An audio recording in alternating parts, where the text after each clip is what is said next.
Տիկին Սինուրյան մեկ շաբաթ է մեկնարկել են ազգային ժողովի աշխատանքները, ինչպես եք այն գնահատում, այսպիսին եք պատկերացնում խորհրդարանական աշխատանքները թե ոչ, եւ ինչպես եք գնահատում ընդդիմության գործելավոճը։ Շնորհակալ եմ հարցազրույցի հրավերի համար, այո, արդեն մեկ շաբաթ է լրանում է, որ ազգային ժողովի աշխատանքները սկսվել են, եթե համեմատական են տանում նախորդ գումարման հետ, այո, բավականին հանգիստ է եւ հանդարտ է եւ ընդդիմությունը փորձում է կառուցողական մթնոլորտում աշխատել, բնականաբար մենք ենք այդ համատեքստում, սակայն ցանկացած իրենց պատասխան կամ իրենց հնչեցրած միտք համապատասխան իրենց արձագանքը ստանալու է եւ այդ համատեքստում կշարունակել մեր աշխատանքները։ Այժմ քննարկում ենք ազգային ժողովում այս պահին էթիկայի հանձնաժողովի կազմավորման եւ ձևավորման գործընթացը, քիչ հետո արդեն կքվեարկենք եւ կարծում եմ, որ դա շատ կարեւոր քայլ է 9-րդ գումարման ազգային ժողովի համար, որովհետեւ պատգամավորները պետք է գիտակցեն, որ իրենք հաշվետու են էթիկայի համատեքստում նաեւ մեր հանրությանը նախորդ գումարման ազգային ժողովում մենք չենք ունեցել էթիկայի հանձնաժողով եւ կարծում եմ, որ սա շատ կարեւոր նախադեպ է։ Հենց առաջին օրը պարոն Ռուբինյանը առաջարկեց բարեկրթության դաշտում գործել, ինչ եք կարծում, ընդդիմությունը դա պահում է, առաջիկայում կկարողանա այդ կառուցողական դաշտում իրեն պահել թե ոչ։ Տեսեք, առաջին հերթին դա մեր քաղաքացիների ուղերձն է եղել մեզ, որ այդ համատեքստում աշխատանքը շարունակենք ազգային ժողովում եւ արդեն ազգային ժողովի նախագահ այդ կոչով դիմեց։ Ես լիահույս եմ, որ ընդդիմությունը հենց այդ դեմատբանությամբ եւ դեմատիությամբ կշարունակի այս տարիների աշխատանքը։ Դատելով շատ ընդդիմադիրների կենսագրությունից, նրանցից շատերը բիզնեսից են, հա, եկել քաղաքականություն, եւ ինչ եք կարծում, առաջիկա 5 տարիներին նրանց հետ քաղաքական բովանդակություն ապահովել կստացվի։ Ես լիահույս եմ, որ կփորձենք ստեղծել եւ իրենք այդ համատեքստում են կշարունակեն իրենց աշխատանքը եւ կստանան իրենց աշխատավարձը եւ չեն հրաժարվի իրենց աշխատավարձից, որովհետեւ առաջին հերթին աշխատավարձ ստանալը հենց հարգանք է խորհրդարանի հանդեպ եւ իմ համար մի փոքր զարմանալի է ուժեղ Հայաստան խմբակցության դիրքորոշումը, իրենք ասում են Նարեկ Կարապետյանը չի ստանա 1 դրամով կաշխատի, մենք կաշխատենք վճարովի հիմունքներով, այսինքն ինչ է ստացվում, մի մարդ որ մի փոքր ավել գումար ունի, տենց կարող է աշխատավարձ չստանալ եւ անհարգալից վերաբերմունք ցույց տալ, կամ եթե իրենք լինեին իշխանության, իրենք չէին ստանալու աշխատավարձ, այսինքն մի փոքր հակասական են այդ մտքերը եւ իրականում մի փոքր մտածելու տեղիք են տալիս։ Ընդդիմադիրները, մասնավորապես ուժեղ Հայաստանը, նախընտրական քարոզարշավի ժամանակ մարդկանց վախեցնում էին, ահաբեկում էին 300,000 ադրբեջանցիներով, դրան սահուն կերպով անցում կատարեցին,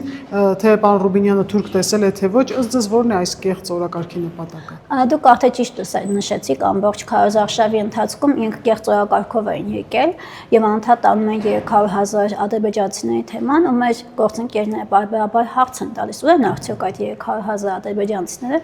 շատ լղոզված պատասխան են տալիս, ասում են մենք խոսեցինք դրա մասին, դրա համար չկան, ու իրականում այդ կեղծ օրակարգը լցել էր մեր ամբողջ քարոզարշավի տրամաբանությունը եւ շատ քաղաքացիներ ինձ էլ էին դիմում, ասում էին YouTube-յան ալիքները փորձում ենք միացնել եւ այդ ահասարսուղ տեսահոլովակներն էին, որոնք որ առաջին հերթին նյարդայնացնում էին հենց մեր քաղաքացիներին եւ դա արդար չէր մեր քաղաքացիների հանդեպ նման օրակարգ ստեղծելը։ Սամվել Կարապետյանը օրերս հայտարարել էր, որ պետք է երազեք, որ ես մնամ պայքարի մեջ, դուք բոլորդ հայ ժողովուրդը։ Ըստ ձեզ այս հայտարարությամբ իրեն դիրքավորում է որպես ընդդիմության լիդեր, նա։ Իրականում նման արտահայտություն իրական լիդեր չպետք է կատարի եւ իրականացնի եւ դա մի փոքր մեծամտության նշան է, այսքան որ կարող եմ մեկնաբանել։ Չնայած ես չեմ զարմանում այն մարդը, որ մի քանի երկրի քաղաքացի է, հենց այս տրամաբանության ներքո պետք է իր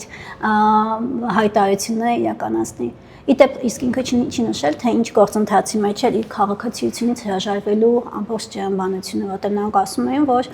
Սամվել Կարապետյանը պետք է դիմի եւ հրաժարվի քաղաքացիությունից հրաժարվելու գործընթացով։ Ուր է հասել դա։ Իդեպ չենք տեսնում նաև նրա հայտարարած համախմբումը, թե վերջերս էլ ասաց, որ հանդիպում է տարբեր ուժերի հետ, բայց ոչ մի այսպես շոշափելի բան չենք տեսնում։ Ես չեմ տեսել, որովհետև մամլո հաղորդագրությունը համատեքստում չեմ տեսել։ Սամվել Կարապետյանը խոսել էր նաև Ռուսաստանի Դաշնության կողմից մեր արտադրանքի նկատմամբ սահմանափակումների մասին, մեղադրել էր, որ Նիկոլ Փաշինյանին է ամենաշատը ձեռնտու, որ հայ գյուղացին աղքատ մնա, որովհետև հեշտ կլինի ղեկավարել, եւ ասել էր, որ այ եթե ինքը լինի վարչապետ, բոլոր հարցերը կլուծի։ Ես ուժեղ Հայաստան կուսակցությանը եւ իրենց լիդերին կոչ եմ անում, որպեսզի չզբաղվեն այլ երկրների պաշտոնական մամլո խոսնակի դերով։ Նախորդին տեղի ունեցավ Կտրիչ Ներսիսյանի եւ 6 եպիսկոպոսների դատական նիստը, Սամվել Կարապետյանը եւ ընդդիմադիրներ սա որակում են խայտառակություն պետության համար, բայց չմոռանանք ոնց որ հենց իրենք եկեղեցականները, հա, ներքաշվեցին կարելի ասել քաղաքականության մեջ։ Դուք ինչպես եք սա որակում։ Գիտեք, Հայաստանի Հանրապետությունում օրենքը գերակա է եւ նշանակություն չունի, թե ով է տվյալ քաղաքացին։ Ձեր նշած անձը եւ մնացած անձիկ Հայաստանի Հանրապետության քաղաքացիներ են եւ եթե նրանք զանցել են եւ օրենքը չեն կատարել համապատասխան գործընթացներ, այսինքն ըստ որքանով ես տեղյակ եմ,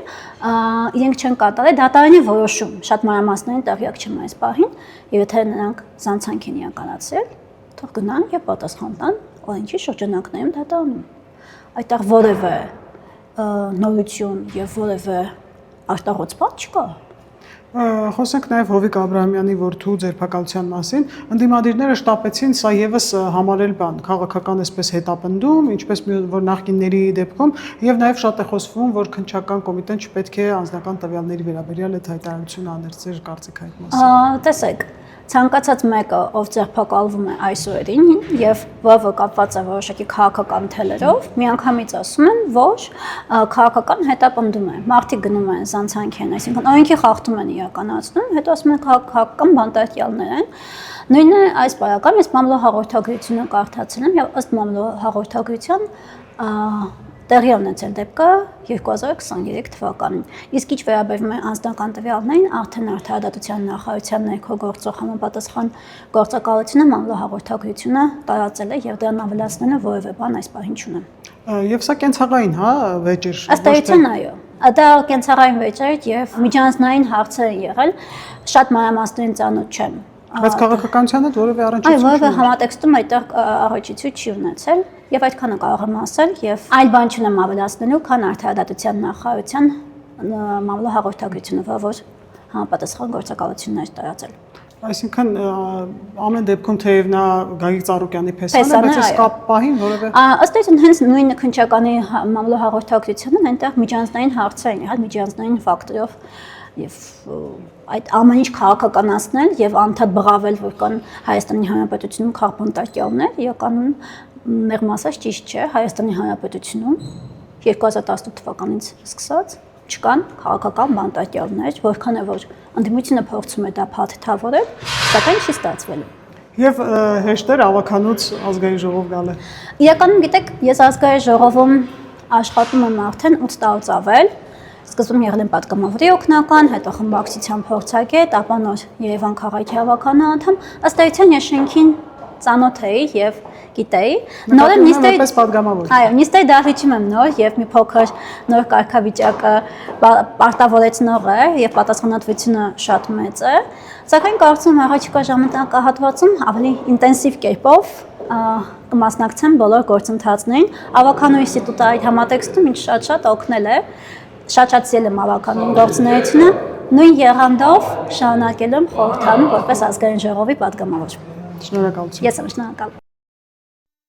Հավանիչ տեսանյութը եւ բաժանորդագրվիչ նորությունները բաց չթողնելու համար։